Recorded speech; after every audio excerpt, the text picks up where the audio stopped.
नमस्कार दोस्तों, कैसे हैं आप? आई होप कि आप सब अच्छे होंगे। दोस्तों, स्वागत है आपका आपके यूट्यूब चैनल सुपर टीच में। आज के इस वीडियो में हम देखने वाले हैं 75 प्रश्न वेल्डर ट्रेड का।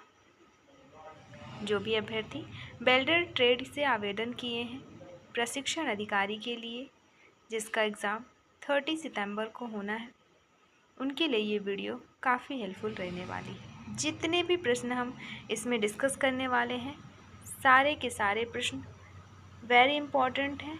इसे आप 1 से 2 बार ज़रूर इसको देख कर जाएँ। तो वीडियो अंत तक ज़रूर देखिएगा। चलो शुरू करते हैं। पहला प्रश्न, हमारा पहला प्रश्न है, इलेक्ट्रिसिटी किस प्रकार की ऊर्जा है? दोस्तों, इलेक्ट्रिसिटी जो है वो इलेक्ट्रिसिटी एक अदृश्य प्रकार की ऊर्जा है। अगला प्रश्न, शरीर की गर्मी या ठंडक की मात्रा को क्या कहते हैं?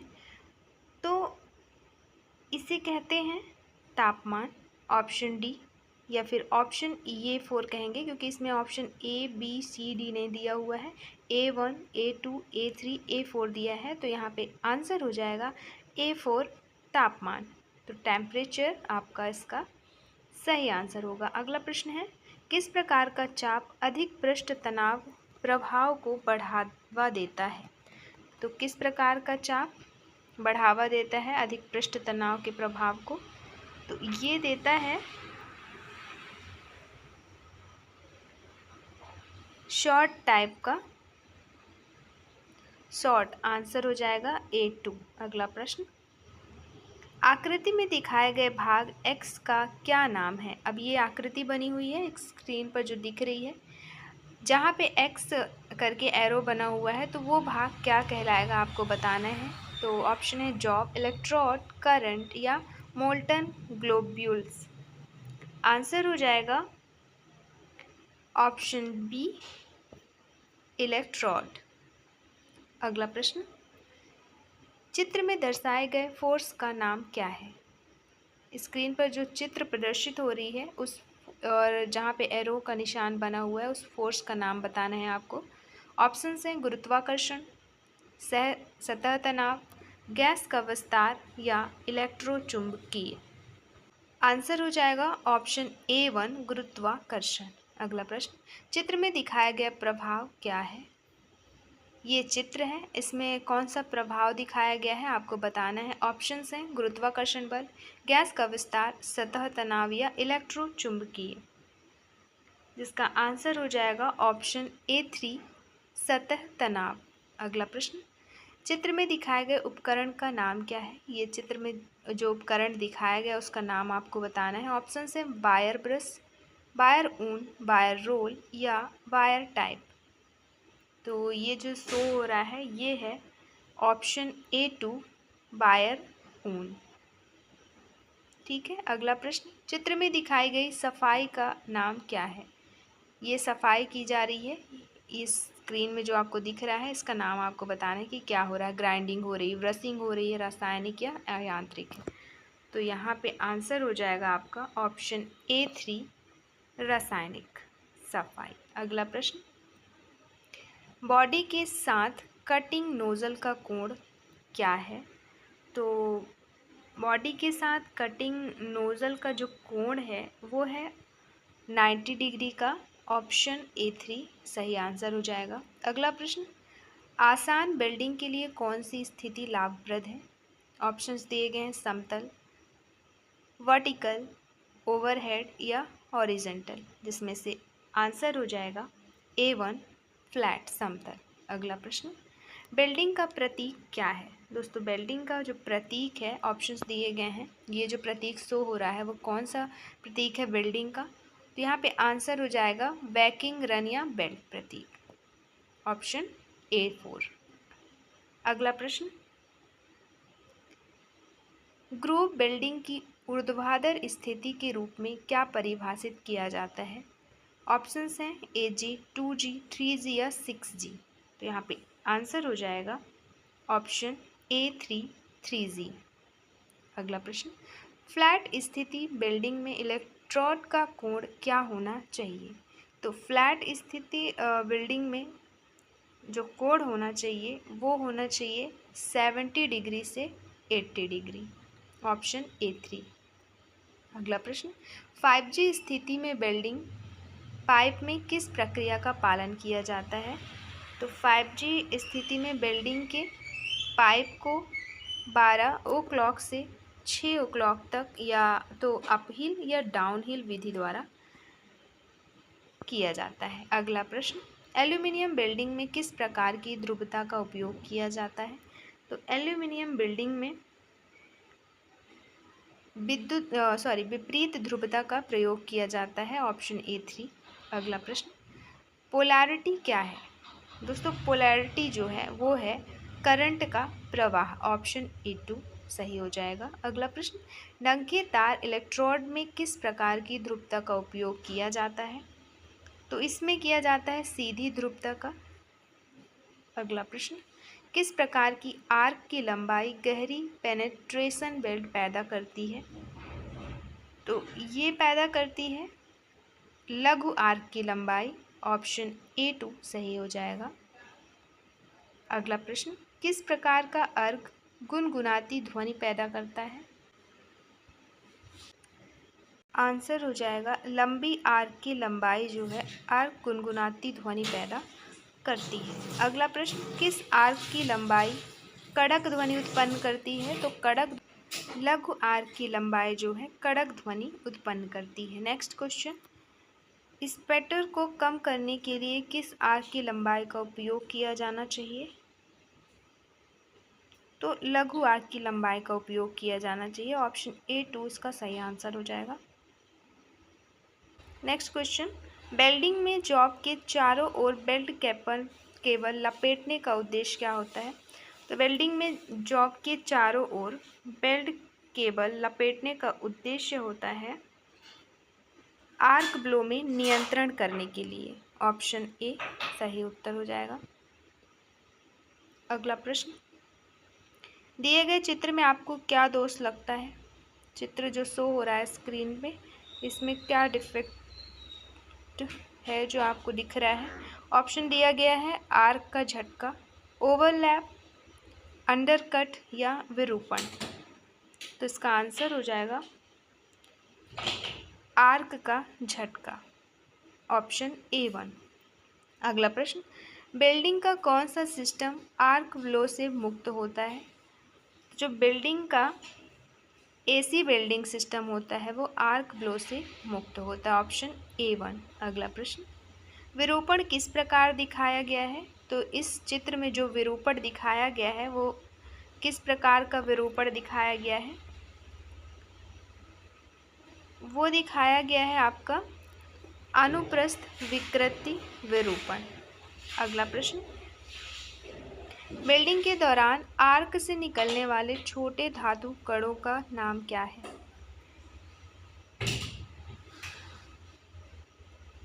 तो ये है स्पैटर। अगला प्रश्न, आर्क वेल्डिंग में कम करंट के कारण कौन सा दोष पैदा होता है? तो ये होता है फ्यूज़न की कमी के कारण, फ्यूज़न की कमी हो जाती है इसके कारण। अगला, आर्क वेल्डिंग में वीड में हेयर लाइन का अलग होने का कारण क्या है? इसमें अलग होने का कारण है तेज़ी से ठंडा होना। ऑप्शन A1 सही हो जाएगा। नेक्स्ट क्वेश्चन है, कौन सी गैस बिल्डिंग फ्लेम लौह और अलौह धातुओं की बिल्डिंग के लिए प्रयोग होती है? तो ये होती है option A3 acetylene plus oxygen. अगला, ऑक्सासेटिलीन ज्वाला में सबसे गर्म बिंदु कौन सा है? तो सबसे गर्म बिंदु है भीतरी कोण। Option A4। अगला प्रश्न, एसिटिलीन रेगुलेटर कनेक्शन के रिसाव की जांच करने के लिए किस सामग्री का उपयोग किया जाता है? तो ये किया जाता है साबुन के पानी का, सॉप वाटर। नेक्स्ट क्वेश्चन, ऑक्सीकरण लौ का उपयोग क्या होता है? ऑक्सीकरण लौ का जो उपयोग होता है उसका उपयोग पीतल की वेल्डिंग के लिए होता है, उपयुक्त होता है। अगला प्रश्न, निर्माण गैस सिलेंडर में किस सामग्री का उपयोग किया जाता है? इसमें किया जाता है सॉलिड ड्रोन स्टील का। ऑप्शन A4 सही हो जाएगा। अगला प्रश्न, सिलेंडर में एसिटिलीन गैस के सुरक्षित भंडारण के लिए विशेष विधि क्या है? तो विशेष विधि है तरल एसीटोन में घुलित गैस के रूप में संग्रहित। अगला प्रश्न, वेल्डिंग करते समय फायर बेग को नियंत्रित करने की कौन सी विधि है? तो फायर बेग को नियंत्रित करने की विधि है ऑक्सीजन नियंत्रण वाल्व बंद करें। अगला प्रश्न, राइट वर्ड वेल्डिंग द्वारा फिलर रॉड का कोण क्या होना चाहिए? तो 30 डिग्री से 40 डिग्री का होना चाहिए कोण। ऑप्शन A1 सही हो जाएगा यहाँ पे। नेक्स्ट क्वेश्चन, रेगुलेटर में कितने प्रेशर गेज होते हैं? तो रेगुलेटर में 2 प्रेशर गेज होते हैं। अगला प्रश्न, गैस बिल्डिंग में सिलेंडर को गैस रेगुलेटर से जोड़ने के लिए क्या प्रक्रिया अपनाई जाती है? गैस बिल्डिंग में सिलेंडर को गैस रेगुलेटर से जोड़ने के लिए अपनाई जाती है कुछ सेकंड के लिए खुला और बंद वाल्व विधि। अगला प्रश्न, इसमें से किस धातु में प्रमुख सामग्री के रूप में लोहा होता है? प्रमुख सामग्री के रूप में लोहा लौह धातु में होता है। Option A4। अगला प्रश्न, धातु की कौन सा गुण बल लगाने पर विरूपित तथा बल हटाने पर वापस अपने पूर्वावस्था में आने की क्षमता रखता है? तो ये रखता है ऑप्शन A3 प्रत्यास्थता, इलास्टिसिटी। अगला प्रश्न, इनमें से धातु की कौन सी गुण जिससे धातु को गर्म करने पर पिघल जाती है? तो कौन सा गुण है? वो है गलनीयता। अगला प्रश्न, कौन सा ढलवा लोहा की वेल्डिंग नहीं किया जा सकता? कौन से ढलवा लोहा की वेल्डिंग नहीं की जा सकती? तो इसका आंसर हो जाएगा ऑप्शन A2 सफ़ेद ढलवा लोहा। नेक्स्ट क्वेश्चन, वस्तु में निहित पदार्थ की मात्रा को क्या कहा जाता है? तो इसे कहा जाता है द्रव्यमान। Option A3। अगला प्रश्न, किसी पदार्थ के द्रव्यमान प्रति इकाई आयतन को क्या कहा जाता है? तो प्रति इकाई आयतन को घनत्व कहा जाता है, डेंसिटी। Option A3। अगला प्रश्न, सामग्री के पारंपरिक प्रतीक को पहचानें। स्क्रीन पे जो शो हो रहा है वो उसका पारंपरिक प्रतीक बताना है आपको। ऑप्शन A2 हो जाएगा इसका सही आंसर, स्टील है ये। अगला प्रश्न, सामग्री के पारंपरिक प्रतीक को पहचाने। अब यहाँ पे जो सामग्री दी गई है उसके पारंपरिक प्रतीक को पहचानना है, जिसका आंसर हो जाएगा कांच। अगला प्रश्न, सामग्री के पारंपरिक प्रतीक को पहचाने। अब यहाँ पे जो दिया गया है उसको बताना है आपको। तो ये है ठोस। नेक्स्ट क्वेश्चन, A4 शीट का ट्रिम किया हुआ आकार क्या है? वो है 210 × 297। अगला, IS मानक के अनुसार कौन सा ड्राइंग आयाम सही है? IS मानक के अनुसार A1 वाला ड्राइंग जो है ड्राइंग आयाम सही है। Option A1। फिर अगला प्रश्न है, चित्र में दिखाए गए प्रिज्म का नाम क्या है? चित्र में दिखाए गए प्रिज्म का नाम है स्क्वायर प्रिज्म। Option A2। अगला प्रश्न, क्रिया के सही भविष्य काल के साथ रिक्त स्थान भरें। जैसे वी खाली स्थान to the zoo after breakfast. यहाँ पे आंसर हो जाएगा we went to the zoo after breakfast. अगला प्रश्न, they blank good friends.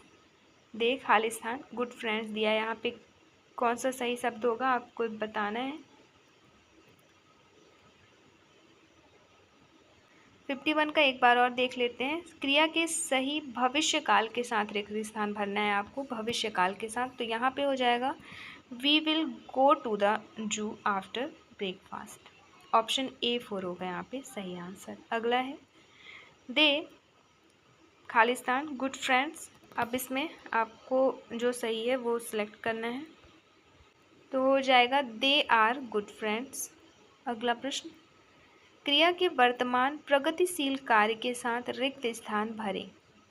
The train Khalistan through the tunnel.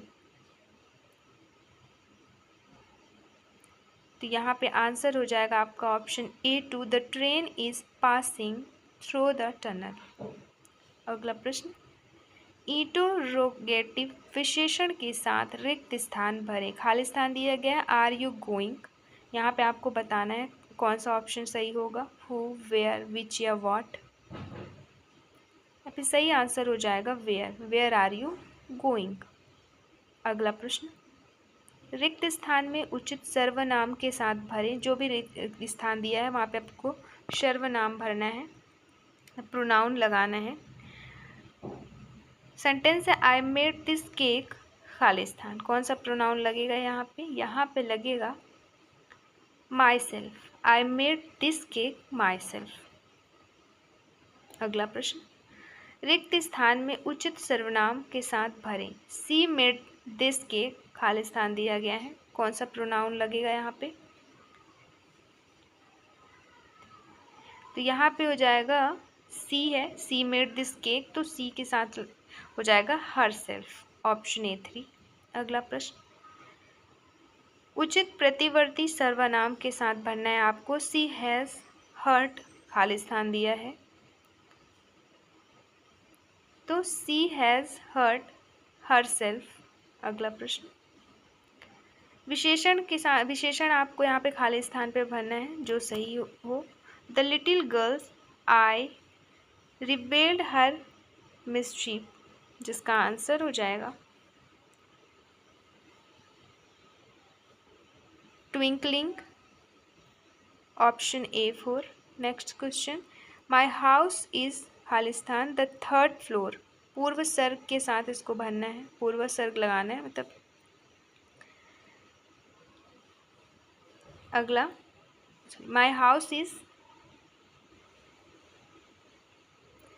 On the third floor. Option A3। अगला प्रश्न, Khalistan is the speaker as the function. सही शब्द भरना है यहाँ पे, तो यहाँ पे हो जाएगा who is the speaker at the function. अगला प्रश्न, निम्न स्तर की भाषा को और भी क्या कहा जाता है? तो निम्न स्तर की भाषा को और मशीन लैंग्वेज भी कहा जाता है, मशीनरी भाषा। अगला प्रश्न, उच्चारण खालिस्तान किसको संदर्भित करता है? उच्चारण जो होता है वो ध्वनि का उत्पादन को संदर्भित करता है। अगला, निम्नलिखित सेट को सार्थक वाक्य में फिर से व्यवस्थित करें। टीचर, स्कूल, वर्क, सी, अ, एस। इसको एक सही वाक्य बनाना है, तो इसका सही उत्तर हो जाएगा C worked as a school teacher. Option A2 सही आंसर हो जाएगा। अगला प्रश्न, आवाज़ की पिच का उठना और गिरना क्या कहलाता है? आवाज़ की पिच का उठना और गिरना आवाज़ का उतार चढ़ाव कहलाता है, इंटोनेशन। ऑप्शन A2 सही हो जाएगा। अगला प्रश्न, वह शब्द जो अचानक और मजबूत भावना व्यक्त करता है उसे क्या कहा जाता है? उसे कहा जाता है विस्मयादि बोधक, जो अचानक और मजबूत भावना व्यक्त करे। अगला, जब आप शिक्षक, प्रशिक्षक या पर्यवेक्षक जैसे उच्च अधिकारियों का अभिवादन करते हैं तो आपको किसका उपयोग करना चाहिए? गुड मॉर्निंग, हेलो, हाय या हाय, हे। तो यहाँ पे आपको करना है गुड मॉर्निंग। अगला प्रश्न, आंसर शब्द में कौन सा मूक अक्षर है? आंसर शब्द में मूक अक्षर जो है वो है W। अगला प्रश्न, चर्चा के शिष्टाचारों में से कौन सा डू है, मतलब क्या करना चाहिए वाले में से कौन सा है? ऑप्शन यहाँ पे सही हो जाएगा A2, दूसरों की सुने। अगला प्रश्न, चर्चा शिष्टाचार का डोंट मतलब क्या नहीं करना चाहिए शिष्टाचार में, जिसका सही आंसर हो जाएगा ऑप्शन A4, अनावश्यक बहस। अगला प्रश्न, कंप्यूटर का मस्तिष्क कौन सा है? तो CPU है कंप्यूटर का मस्तिष्क, ऑप्शन बी। अगला प्रश्न, कार्डिनल नंबर कौन सा है? तो कार्डिनल नंबर है ऑप्शन A1, 10 कार्डिनल नंबर है दिए गए ऑप्शन में से। अगला, कार्डिनल नंबर कौन सा है इसमें भी बताना है, तो यहाँ पे हो जाएगा कार्डिनल नंबर ऑप्शन A1, 1। फिर सेंटेंस दिए गए हैं, इसमें से बताना है कौन सा सेंटेंस विस्मयादि बोधक वाक्य का है। तो दिए गए ऑप्शन में से ऑप्शन A1 जो है विस्मयादि बोधक वाक्य है, जिसमें लिखा है what a beautiful house it is. अगला प्रश्न, सक्रिय आवाज में कौन सा है सेंटेंस, वो बताना है आपको। तो वो है A1, Ram has passed the exam. अगला प्रश्न, निष्क्रिय आवाज में कौन सा है, कौन सा वॉइस निष्क्रिय शो कर रहा है, पैसिव वॉइस। अगला, इसका जो आंसर हो जाएगा वो है A3, her birthday was celebrated by us. तो यहाँ पे सक्रिय आवाज़ और निष्क्रिय आवाज़ का मतलब है, सक्रिय आवाज़ मतलब एक्टिव वॉइस, बताना था आपको दिए गए वाक्यों में से कौन सा वाक्य एक्टिव वॉइस में है, और निष्क्रिय आवाज़ का मतलब है पैसिव वॉइस में। तो दिए गए सेंटेंस में से पैसिव वॉइस वाला सेंटेंस चूज़ करना था। तो ये रहे 75 प्रश्न। इस वीडियो में बस इतना ही, मिलते हैं नेक्स्ट वीडियो में नए प्रश्नों के साथ। इसकी PDF के लिए टेलीग्राम चैनल ज्वाइन करें, उसकी लिंक दे दी गई है डिस्क्रिप्शन बॉक्स में। तो टेलीग्राम में आपको इसकी PDF आसानी से मिल जाएगी, अपलोड करा दिया जाएगा। वीडियो के जस्ट नीचे शो हो रहा होगा ये PDF।